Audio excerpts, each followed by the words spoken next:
There's two reasons why you have loose skin hanging off your jawline here. One of the reasons is just that you're overweight and you have a lot of fat. That's why the skin is hanging off. But there's actually some skinny people as well who has skin hanging off here. So what's the reason for this? Well, the reason is that you haven't been training something called your hyoid bone.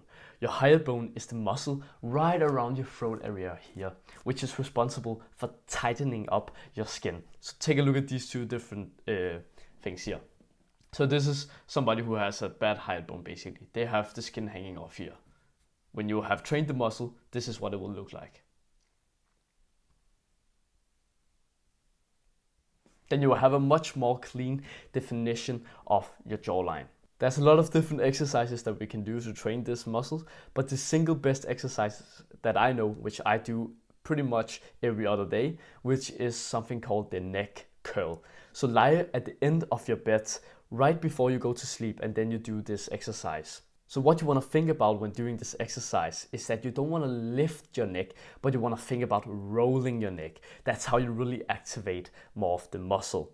And then really think about the stretching part of this movement, because that's where you truly feel the burn around your muscle. You can literally do this with me right now. Try to just sit straight and then just try to tilt your head back as much as possible like this. You can clearly feel the stretch around your throat area. That's literally just the hyoid bone getting worked. And then when we think about the contraction part, that's where we want to think about our chin right here touching this part here.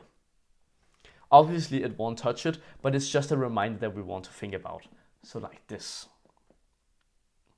If you get many double chins, that's when you know you're doing it correctly.